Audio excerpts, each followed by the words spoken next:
Recuerda que las opiniones de nuestros invitados no reflejan la postura de este espacio. Este contenido es educativo y no sustituye asesoría jurídica específica. Quito, 7:15 de la mañana. El Dr. R realiza una cirugía laparoscópica programada. El procedimiento se complica debido a una variante anatómica no detectada en la ecografía y toma la decisión de cambiarla a un procedimiento abierto. La paciente evoluciona satisfactoriamente. Sin embargo, días después, el Dr. R recibe una denuncia presentada por los familiares. Confiado de su trayectoria, no se preocupa. Sin embargo, al revisar la carpeta, todo cambia. Consentimiento informado sin firma, consentimiento informado genérico, notas de evolución no suscritas. Es así como una complicación de un procedimiento se puede judicializar al tener un expediente incompleto. Bienvenidos a Dr. Risk, entre la ley y la medicina. Aquí hablamos sin rodeos de riesgos médico-legales, de cómo enfrentarlos y sobre todo de cómo prevenirlos. Hoy, en nuestro primer episodio, respondemos la pregunta que muchos queremos saber. ¿Cuándo un error médico se convierte en un proceso legal?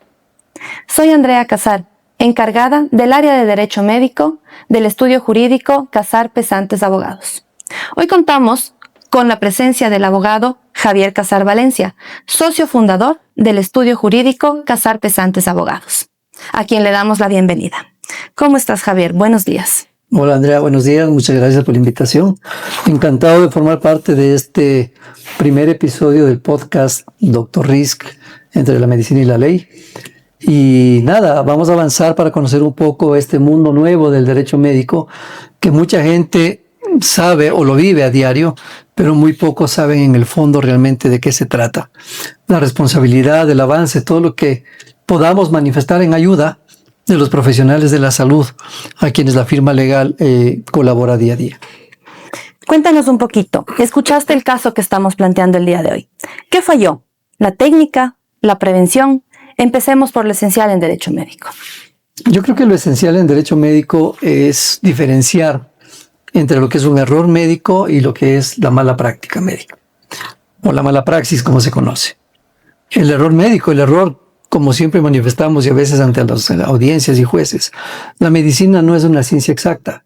Somos humanos, todos nos podemos equivocar. Ahí viene un error profesional, un error médico. Sin embargo, la mala praxis, la mala práctica médica, que se encuentra tipificada en el Código Orgánico Integral Penal, o establece también el Código Civil o en ámbitos administrativos y disciplinarios, se basa en elementos básicos y sensibles respecto de cómo debe actuar un profesional de la salud. Actuar, si tiene para hacer una mala práctica, actuar con imprudencia, con negligencia, con impericia, con inobservancia de las normas, de la ciencia, de los protocolos, de las guías médicas. Cuando tú no cumples eso, infringes lo que se llama el deber objetivo de cuidado. Es decir, en ese momento el error se vuelve sancionable. Cuando tú infringes un deber objetivo de cuidado, significa que tú no observaste todas aquellas condiciones para que tu labor profesional sea correcta. Y si eso es demostrable, si hay pruebas de que tú actuaste con negligencia, con impericia, con imprudencia, en ese caso sí, es sancionable. Se abre un proceso penal, un proceso legal. Vale hacer una acotación aquí en Ecuador. A la mayoría de personas les gusta ir a denunciar penalmente en la fiscalía a los profesionales de la salud. Un error para la forma de ver de la firma legal, que no debería ser así, sino más bien en el ámbito civil. Sin embargo, es una práctica diaria las denuncias en el ámbito penal. Y es ahí donde todos tenemos que ir a acudir y demostrar precisamente que en el caso del profesional médico no cometió ninguna infracción, pero en el caso del paciente también evidenciar qué fue lo que pasó.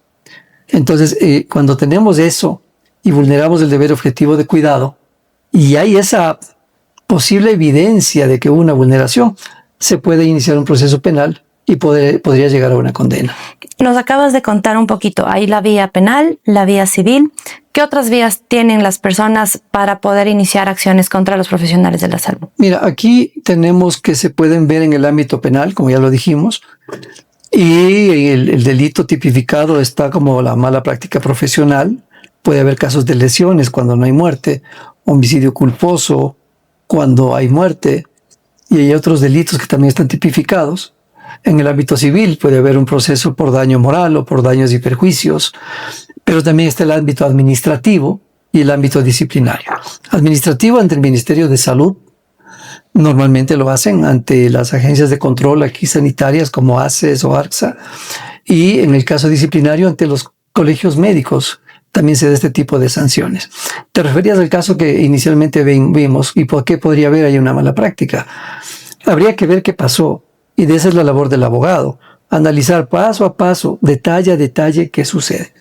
Pero ahí vienen los tips que son más importantes para poder defender. ¿Cómo analizas paso a paso qué pasó en este caso, en el cual un cirujano entra en una cirugía laparoscópica programada y sale con una cirugía distinta, una abierta, porque hubo un sangrado y porque se evidencia una falla anatómica que no estaba en la ecografía? Así es. ¿Qué pasa en ese caso? Yo podría pensar como paciente de que no tuvo el médico el cuidado necesario para hacer otra ecografía o una resonancia magnética o una tomografía para cuidar el hecho de que pueda haber o no una falla anatómica. Y esa podría ser parte de la acusación. La otra puede ser que vamos a ir a revisar todos los documentos. Es importante ver en un caso como ese qué es lo que se va a analizar o qué tipo de pruebas pueden darse, testimoniales, y comienzan a llamar a la familia del paciente y al equipo, al team quirúrgico, al equipo que formó parte de la cirugía. Inclusive vinculan muchas veces a los centros de salud, clínicas, hospitales. Esa es la parte testimonial, pero la documental es la más importante en estos casos. Porque entiendo que en un proceso judicial la historia clínica es quien habla, es el real testigo de lo que sucedió. Y la historia clínica es la guía y es tu mejor defensa si está bien llevada, y es tu peor enemigo si no está bien llevado. Una historia clínica debe tener el detalle cronológico minucioso, minuto a minuto lo que pasa. Y no la mala costumbre a veces que uno hace o llena la historia clínica después. Yo creo que una buena práctica debería ser una persona que durante la cirugía lleve la bitácora de aquello que está sucediendo para plasmar. Porque puede ser que algo que le puede exonerar de responsabilidad al médico sucede en medio de la cirugía y se olvida luego porque la memoria es frágil y no ponen en la historia clínica. El consentimiento informado es el otro documento vital para este tipo de defensa. El consentimiento informado, que forma parte de la historia clínica, es el que legitima la acción del médico. Y el consentimiento informado, que hay que estudiarlo a detalle, porque yo creo que es la herramienta más importante, que muchos inclusive le dicen que llega a tener un alcance del contrato entre el médico y el paciente. Sí. Es el que establece qué riesgos van a tener, la posibilidad de negarte, la posibilidad de escoger otro tratamiento. O sea, hay varias posibilidades y esto se da en respeto a lo que se llama el derecho de la autonomía del paciente a tomar sus propias decisiones informadas, por eso es informado, debidamente informado, en un léxico que se entienda, en un léxico muy fácil de que el paciente y su familia puedan entender para dar un consentimiento, una autorización. Ahí detengámonos un ratito. Entonces, el consentimiento informado es anclado a los derechos en sí del paciente. Sí. Derecho a la información, derecho a su autonomía, que pueda tomar decisiones sobre su propio cuerpo, pero también es un respaldo para el profesional de la salud. Porque si ahí contamos con la aceptación del paciente, pues se entiende que tenía conocimiento de todo aquello que consta en este documento. Ahora, ¿qué pasa si es que el paciente no quiere hacerse ese procedimiento? El consentimiento informado, como bien lo dices, es tan importante que el derecho a la autonomía, o es un derecho consagrado por cartas de las Naciones Unidas, de la UNESCO, que deviene de la historia propia de los pacientes a lo largo de la historia desde la Segunda Guerra Mundial, y que han venido siendo rescatados paso a paso siempre a través de cartas internacionales. Ese derecho es vital entendiéndole desde del ámbito de las dos partes, que es como el escudo protector de los dos, tanto de los derechos tanto del paciente como del médico.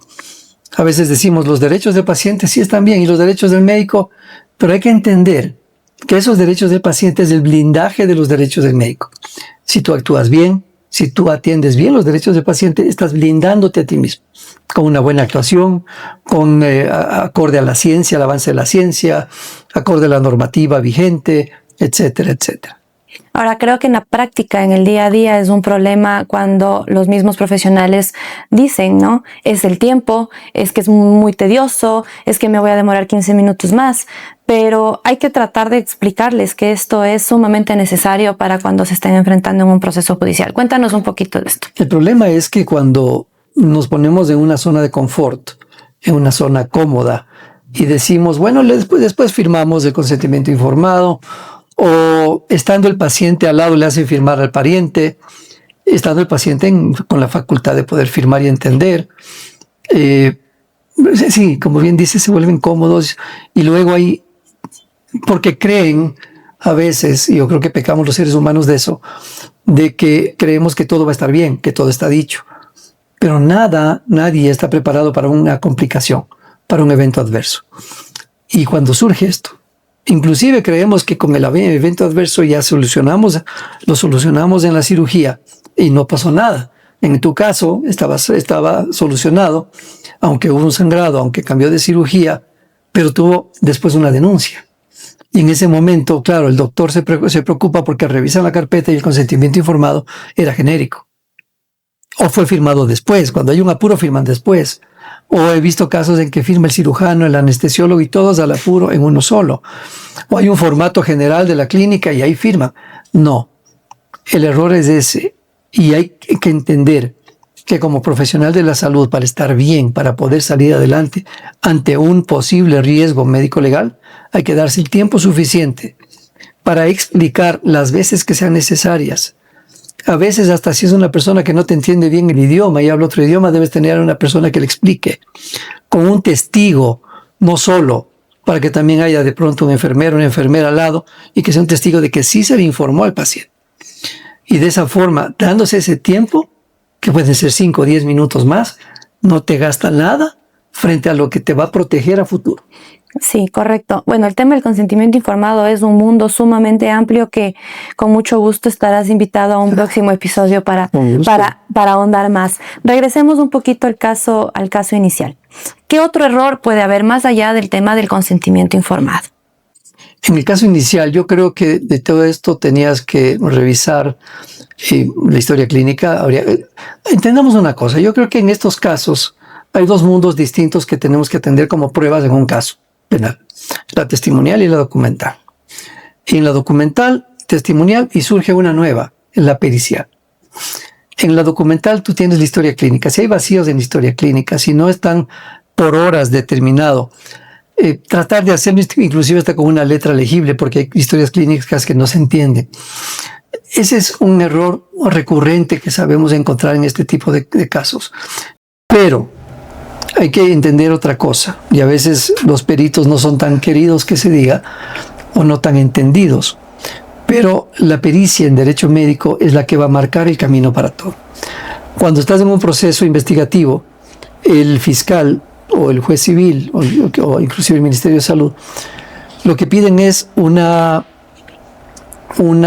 pericia de la historia clínica que está dentro de ese consentimiento informado y de todos aquellos actos que se hayan realizado en torno al tema quirúrgico, previos, durante y posteriores.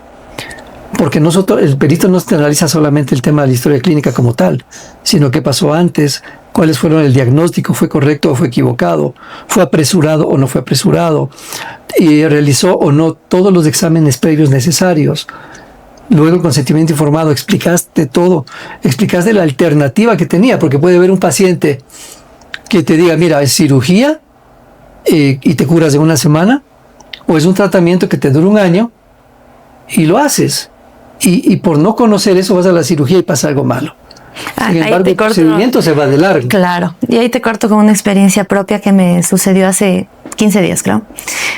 Me estaban haciendo fisioterapia y me quisieron punzar. Y ahí sí, el fisioterapia, pues correctamente atado a lo que acabas de mencionar, me dijo, o te punzo, o puedes hacer terapia manual y nos vamos a demorar más. Y me hizo firmar. Ah, bueno. Algo que por lo general no sucede, que va atado justo a esto. Y yo creo que esto es la importancia de concientizar a los médicos, a los profesionales de la salud en general. Y por esto nace este episodio, por esto nace este podcast de Dr. Risk entre la ley y la medicina, para poderles indicar a los profesionales de la salud que no tiene que ser reactivo, que también tiene que ser preventivo. Y parte de ello es este espacio que se crea en el que vamos a tener un sinnúmero de invitados que van a tratar temas diversos, como en este caso las bases del derecho médico.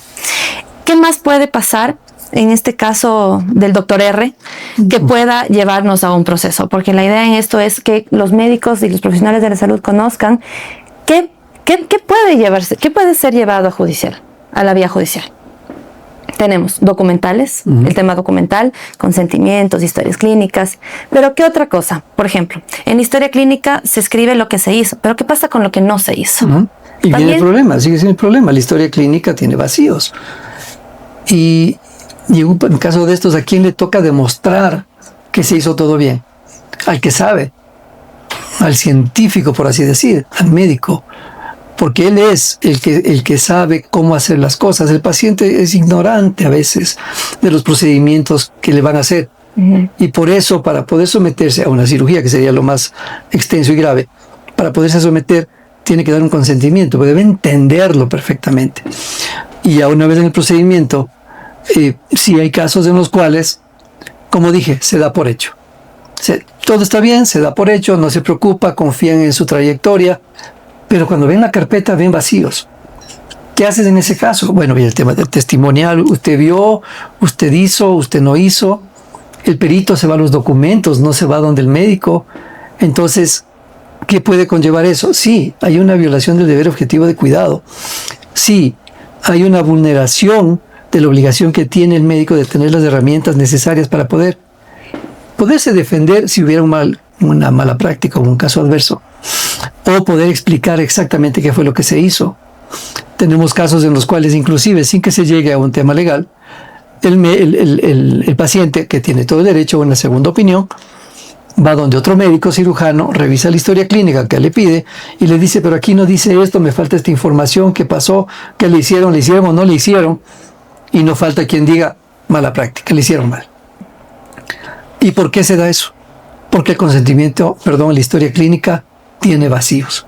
Si tú documentas todo, que no se te escape nada, es tu mejor defensa. Si hay vacíos, vas a tener problemas. Si te confías en que no hay problema, ya, vas a tener un problema.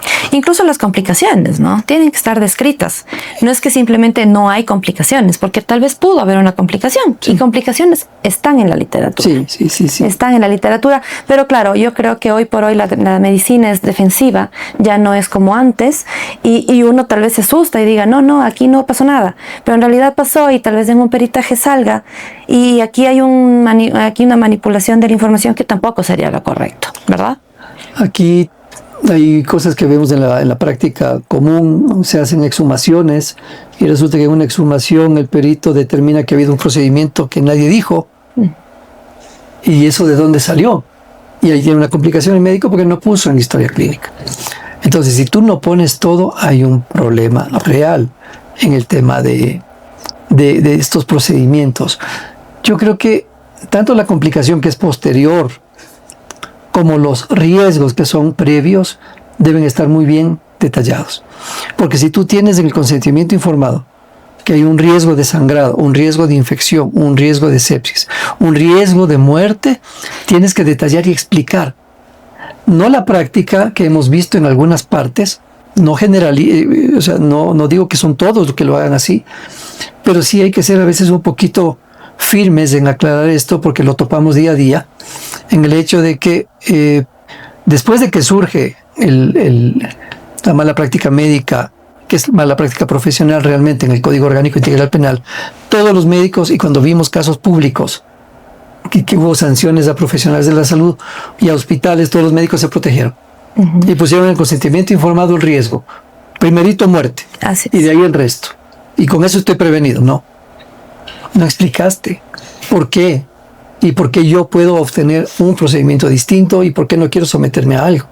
Entonces, la complicación surge, está descrita perfecto, y la perfección a la final viene cuando se consolida con que ese riesgo de complicación le pusiste en el consentimiento informado. Y fue aceptado por el paciente. Y fue aceptado por el paciente y sabía que podía pasar. Y eso lo haces no solamente porque se le ocurre al médico. Las estadísticas también te dicen que una cirugía, de pronto en la que tú mencionaste, según la ciencia hay un 5, 7, 10% de riesgo de muerte. Y pasó, entró en el riesgo permitido. Es un riesgo permitido. Y no se le incrementó tampoco el riesgo. El paciente sabía, el pariente sabía. Y eso debemos entender. El profesional médico no sale a matar. El profesional médico no sale a hacer daño. Él sale a hacer su labor. Pero como te dije, la medicina no es una ciencia exacta. Puede pasar de todo.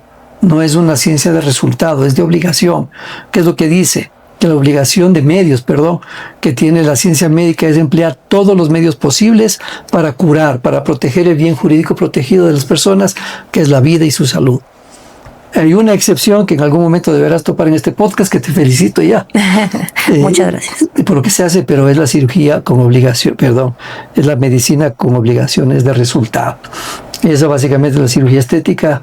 En algún momento hay que topar ese tema, pero en principio a tu pregunta lo que te he dicho. Todo lo que hemos hablado el día de hoy me lleva a una conclusión, y es que la historia clínica es la base de cualquier sanción o no sanción a los profesionales de la salud.